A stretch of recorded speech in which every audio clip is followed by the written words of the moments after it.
جو عرب پوئٹس تھے اس زمانے کے اندر پوئٹری عروج پہ تھی، اور جو عرب پوئٹس تھے وہ ہر چیز کا ڈائگنوسس کرتے تھے، ہر چیز کو چیلنج کرتے تھے، اس کے کمپٹیشن میں کھڑے ہوتے تھے، اور یہ کمپٹیٹیو اسپرٹ ان کا بنا ہوا تھا، پورے کمپٹیشنز ہوتے تھے۔ لیکن وہی عرب پوئٹس جب قرآن نازل ہوا تو وہ لوگ قرآن کو چیلنج ہی نہیں کر سکے، 23 ایئرز میں نہیں کر سکے، اور اس کے بعد سے تب سے آج تک 1400 سال میں آپ لاؤ نا سامنے کوئی ایک پوئٹری ہے جو قرآن کے اس چیلنج کے جواب میں ہے، لاؤ سامنے اگر ایک ہے تو۔ ہم دیکھتے ہیں کہ اللہ نے قرآن میں دیا وَإِن كُنتُمْ فِي رَيْبٍ مِّمَّا نَزَّلْنَا عَلَىٰ عَبْدِنَا، کہ اگر تم شک میں ہو اس چیز کے تعلق سے جو ہم نے اپنے بندے پر نازل کیا، فَأْتُوا بِسُورَةٍ مِّن مِّثْلِهِ، ایک سورہ لے آؤ اس کے جیسی، اس کی سورہ کے جیسی ایک سورہ لے آؤ، اور سارے لوگوں کی مدد لو، یعنی ایسے نہیں تم اکیلے۔ وَدْعُوا شُهَدَاءَكُم مِّن دُونِ اللَّهِ، اللہ کے علاوہ جو تمہارے گواہ ہے ان کو بلاؤ، ان کنتم صادقین، اگر تم سچے ہو تو،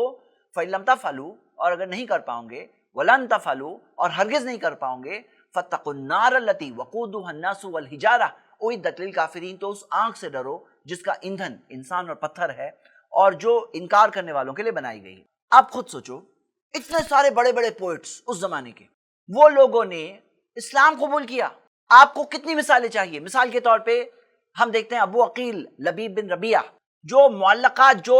7 جو پوئٹریز جو ہینگ کی جاتی تھی کعبے کی دیوار پر، یعنی کہ جو کمپٹیشن میں سب سے زیادہ سٹیٹس رکھتی تھی، ان میں سے ایک پوئٹری کے رائٹر لبید، انہوں نے اسلام قبول کیا، اور اسلام قبول کرنے کے بعد پوئٹری لکھنا بند کر دیا۔ اسی طرح آپ حسان بن ثابت کے بارے میں دیکھو گے، پوئٹ تھے، انہوں نے جب قرآن پڑھے تو انہوں نے اسلام قبول کیا، انہیں وہ بات فیل ہوتی تھی کہ ہمارا کلام کس طرح سے ہے، یہ اللہ کا کلام ہے، اور آج بھی لوگ فیل کرتے ہیں۔ ایسے کئی پوئٹس ہیں آپ دیکھ سکتے ہو۔ اور ایک سوال اٹھتا ہے کہ سوچو کہ اس وقت کے جو مشرک تھے جنہوں نے محمد صلی اللہ علیہ وسلم کے خلاف جنگیں لڑی، یہاں تک کہ خود پوئٹری انہوں نے محمد صلی اللہ علیہ وسلم کے خلاف لکھائی، اس کی مثالیں ہیں، اور جس کا جواب ہم دیکھتے ہیں کہ محمد صلی اللہ علیہ وسلم کے پوئٹ حسان بن ثابت دیتے تھے۔ سوال یہ اٹھتا ہے کہ اگر وہ لوگ پوئٹری لکھ سکتے تھے اور محمد صلی اللہ علیہ وسلم کے خلاف لکھ سکتے تھے، قرآن کے چیلنج کے جواب میں کیوں نہیں لکھا؟ قرآن کا جو چیلنج ہے ایک سورہ لے آؤ اس کے جیسی، اس چیلنج کے جواب میں وہ لوگوں نے پوئٹری کیوں نہیں بنائے؟ کیوں؟ کیونکہ وہ لوگ خود جانتے تھے کہ پاسبل ہی نہیں ہے۔